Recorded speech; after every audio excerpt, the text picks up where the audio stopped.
Right breaking news చూస్తున్నాం. కోడికత్తి కేసులో Andhra Pradesh high court సంచలనమైనటువంటి నిర్ణయం తీసుకుంది. కోడికత్తి కేసులో నిందితుడిగా ఉన్నటువంటి శ్రీను 5 సంవత్సరాలుగా జైల్లోనే మగ్గుతున్న నేపథ్యంలో కోడికత్తి శ్రీనుకి ఈరోజు ఆంధ్రప్రదేశ్ హైకోర్టు షరతులతో కూడినటువంటి బెయిల్ను మంజూరు చేసింది. అతను ఏ సభల్లోనూ పాల్గొనకూడదు, మీడియా ముందుకొచ్చి మాట్లాడకూడదు, ఇటువంటి షరతులతో కూడినటువంటి బెయిల్ని శ్రీనికి ఈ కేసులో మంజూరు చేయడం జరిగింది. ఇక ఈ అంశాలకు సంబంధించి మనతో మాట్లాడేందుకు ప్రముఖ రాజకీయ విశ్లేషకులు అంకమరావు గారు మనతో ఉన్నారు. ఆయనతో మాట్లాడు. అంకమరావు గారు, హాయ్ అండి. హాయ్ అమ్మా. సార్, కోడికత్తి కేసులో జగన్మోహన్ రెడ్డి మీద దాడి చేసిన కేసు ఇది. కోడికత్తి కేసు. ఈ కేసులో శ్రీనివాస్ని పోలీసులు అరెస్ట్ చేసి కూడా 5 సంవత్సరాలు అయింది. 5 సంవత్సరాల నుంచి విచారణ పేరుతో జైల్లో ఆయన మగ్గుతూనే ఉన్నారు.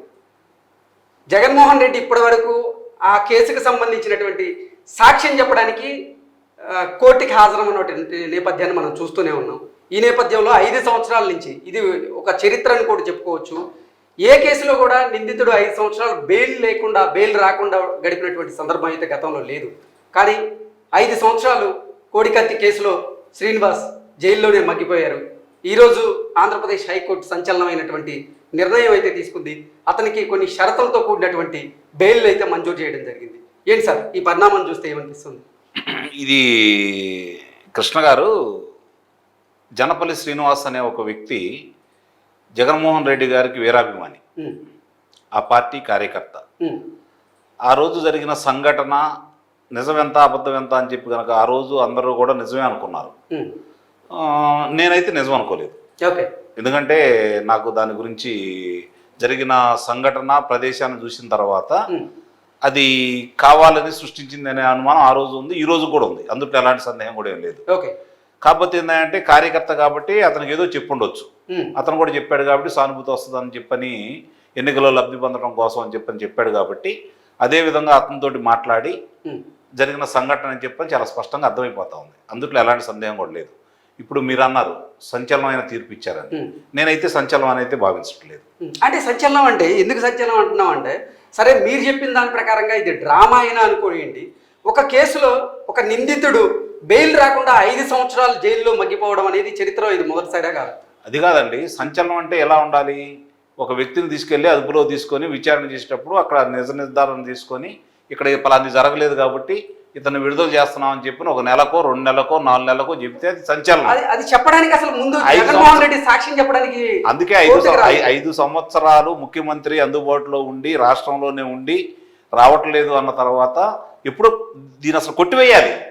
కొట్టివేస్తే సంచలనం అయింది.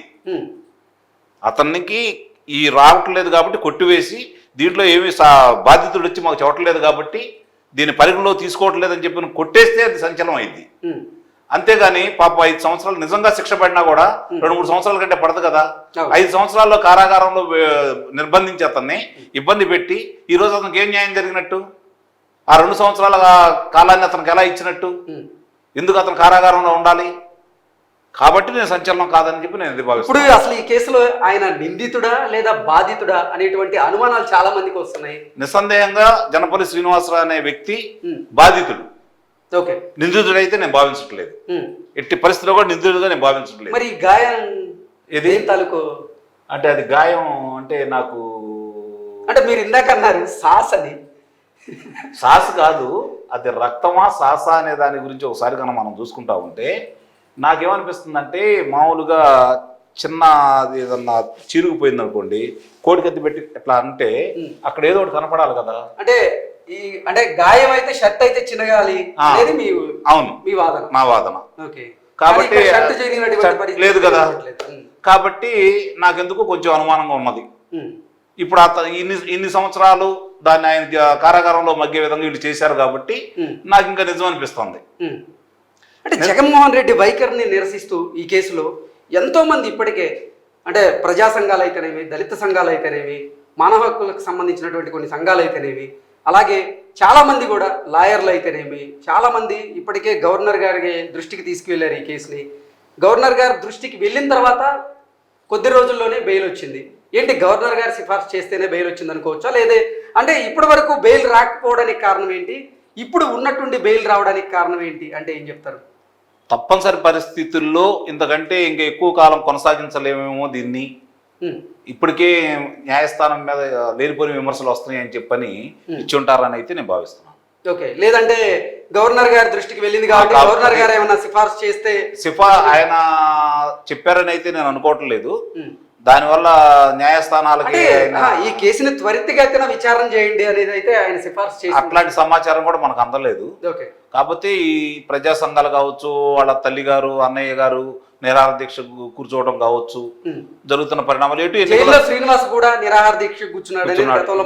ఎన్నికలు ఎటు రాబోతున్నాయి కాబట్టి ఎన్నికలు దీనివల్ల పెద్ద అతను బయటకు వచ్చినా కూడా ఇప్పుడు వాళ్ళు నిబంధనలు విధించారు కదా, ఎట్లా మాట్లాడకూడదు, సభల్లో పాల్గొనకూడదు, సమావేశాల్లో పాల్గొనకూడదు, మీరు దీని గురించి ఎక్కడ పత్రికా సమావేశం కానీ ప్రసార మాధ్యమాల్లో కానీ మీరు మాట్లాడకూడదు, వారం ఆదివారం నాడు వెళ్ళి పోలీస్ స్టేషన్ లో ఆయన సైన్ పెట్టాలి, అక్కడికి వెళ్ళేసి వాళ్ళు మీరు సంతకం పెట్టండి, ఇవన్నీ చెప్తున్నారు కదా. ఇప్పుడు బాధితుడు వచ్చి నాకు పలానా రోజు పలానా సమయంలో ఈ అబ్బాయి వచ్చి ఆ కత్తి తీసుకొని నన్ను పొడిచాడు అని చెప్పి బాధితుడు చెప్పట్లా, ఇతను నిందితుడు, వాస్తవంగా బాధితుడు. నేను ఇందాక అన్నట్టు ఇతను బాధితుడు, 5 సంవత్సరాల నుంచి అక్కడ ఉన్నాడు కాబట్టి. అన్నప్పుడైనా న్యాయస్థానాలు ఇన్నిసార్లు పరిశీలించిన తర్వాత ఎన్ఈ అంటే వాళ్ళు పరిశీలించారు కదా, వాళ్ళకి ఇచ్చారు కదా, వాళ్ళు కూడా దీంట్లో కుట్రకోణం ఏమి లేదని చెప్పారు కదా. చెప్పిన తర్వాత కూడా ఇన్నాళ్ళు ఉండటం అనేది కొంచెం ఆశ్చర్యకరమైన. నేషనల్ ఇన్వెస్టిగేషన్ ఏజెన్సీ తేల్చి చెప్పినా కానీ ఈ కేసులో ఇప్పటి వరకు అయితే అసలు ఎటువంటి అంటే పురోగతి అయితే లేదు. ఈ రోజు అదే చెప్పేది ఎన్ఐఏ వాళ్ళు వివరంగా చెప్పారు, దీంట్లో కుట్ర కోణం ఏమీ లేదని చెప్పని. వాళ్ళు ఆ రోజు ఎన్నికల్లో లబ్ధి పొందడం కోసం తెలుగుదేశం పార్టీ వాళ్ళే చేశారని చెప్పి అన్నారు, ప్రజలు కూడా నమ్మారు. కానీ ఇప్పుడు అతన్ని గనక ఆ రోజు వెళ్ళి అతనితో గనక చెప్పించుకున్నట్టయితే నిజమే కావచ్చు అని చెప్పి ప్రజలు భావించేవాళ్ళు. ఈయన వెళ్ళి న్యాయస్థానానికి వెళ్ళి నన్ను ఇట్లా పొడిచారని చెప్పి వివరం ఈయన ఇవ్వలేదు. న్యాయస్థానాలు కూడా చూసి ఇసుగుబుట్టి ఈ రోజు అతన్ని ఎంతో కొంత వెలుసుబాటు ఇచ్చేసాయి. సంపూర్ణంగా అయితే ఇవ్వలేదు కదా. జగన్మోహన్ రెడ్డి మీద ఉన్నటువంటి ఆ 16 కేసుల్లో ఆయన కోర్టులకు తిరగడానికి ఆయనకి టైం లేదు అంటే వాళ్ళ చెప్తున్నటువంటి వర్షన్ మనం ఒకసారి కనుక సమయం ఎక్కడ ఉందండి ఆయన పాపం నిరంతరం ప్రజల కోసం రోజుకి. ఈ కేసులో సాక్ష్యం చెప్పడానికి కూడా జగన్మోహన్ రెడ్డికి సమయం లేదంటే అట్లా కదండి, ప్రభుత్వ తరపు న్యాయవాది వాదించారు. మామూలుగా ఒక ముఖ్యమంత్రిగా రోజుకి గతంలో చంద్రబాబు నాయుడు గారు 18 గంటలు పనిచేస్తే ఈయన 22 గంటలు పనిచేస్తున్నాడు. 2 గంటలే కదా ఈయన నిద్రపోతుంది, సమయం ఆడంది పాపం, అవిశ్రాంతంగా పనిచేస్తున్నారు. కాబట్టి ఇంకా ఆయనకి సమయం లేదు కదా, పక్కనున్న కూతబెట్టు దూరం, మరి అది కూడా రావడానికి ఆయన సమయం వెలుసుబాటు కావట్లేదు. కాబట్టి వీళ్ళు కూడా చూసి ఇక లాభం లేదనుకొని చెప్పని ఏదో ఉడతా భక్తిగా ఆయన చిన్న సహాయం చేశారనేది నేను భావిస్తున్నాను జనపల్లి శ్రీనివాసరావు అనే వ్యక్తికి. ఓకే, అసలు జనపల్లి శ్రీనివాసరావు గారు జగన్మోహన్ రెడ్డి మీద దాడి చేశారా లేదా అనేది పాపం ఆయన కూడా దాడి చెయ్యలేదు, ఆయన కూడా బయటకు వచ్చి చెప్పలేనటువంటి పరిస్థితి. అదే కల్పించారు కదా. ఆయన బయటకు వచ్చి అసలు ఈ నేరం నేను చేయలేదు, అసలు నేను జగన్మోహన్ రెడ్డి మీద దాడి చేయలేదు అని చెప్పడానికి లేదు, మీటింగ్ పెట్టడానికి లేదు, మీడియాతో మాట్లాడడానికి లేదు. ప్రతి ఆదివారం ఆయన ఎక్కడున్నా సరే ముమ్మడివాడం పోలీస్ స్టేషన్కి రావాలి, సైన్ చేయాలి, వెళ్ళాలి. ఇటువంటి కండిషన్ బెయిల్ ఇచ్చింది. ఏంటి సార్ ఇప్పుడైనా పాపం వాళ్ళ ఫ్యామిలీ ఇప్పుడు ఒకటండి, ఆయుధం అనేది కోడికత్తి. కోడికత్తి అనేది ఎక్కడ రావాలి? కోడిపందాలు వేసే వాళ్ళ దగ్గర దొరుకుతుంది, లేకపోతే కత్తులు సానబెట్టే వాళ్ళ దగ్గర దొరుకుతుంది, ఆ కత్తులు అమ్మే వాళ్ళ దగ్గర దొరుకుతుంది. ఈ జనపల్లి శ్రీనివాస్ అనే వ్యక్తి ఇందుట్లో ఈ ముగ్గురులో ఎవరి దగ్గరికి వెళ్ళి ఆ కత్తి సంపాదించాడు. అది కదా విచారణలో. మరి ఎన్నాళ్ళు విచారణలో 5 సంవత్సరాల్లో కూడా తెలియలేదు. అది పెద్ద వాటికి చెప్తా ఉంటారు కదా, పలానా చాటు దొరికింది, పలానా మొన్న ఆయన వివేకానంద రెడ్డి గారి హత్యకు సంబంధించి గొడ్డలు ఎక్కడ కొన్నారు, ఇవన్నీ వచ్చినాయి కదా. మరి ఇది ఎందుకు రాలేదు ఇప్పటి వరకు బయటికి? ఎక్కడ కొన్నాడు, ఎక్కడి నుంచి తీసుకొచ్చాడు? పోనీ ఏమన్నా కోడిపందాలు వేసే వ్యక్తి ఎట్లా వచ్చింది? ఇంతవరకు రాలేదు. అంటే దీంట్లో మాయా మర్మాలన్నీ అర్థమైపోతున్నాయి కదా. టక్కు టమారా గోకర్ణ గజకర్ణ విద్యలన్నీ ప్రయోగించే వాళ్ళందరి ద్వారా ఇవన్నీ చెప్పిస్తున్నారు. ఇంకెన్నాళ్ళని చెబుతారు? చెప్పడానికి అవకాశం లేదు. కాబట్టి ఇప్పుడు ఈ పరిణామాలు, అంతకంటే వేరే ఏం లేదు. నా ఉద్దేశంలో అయితే ఆయన పరిపూర్ణ న్యాయం అయితే జరగలేదు జనపల్లి శ్రీనివాసరావు గారికి.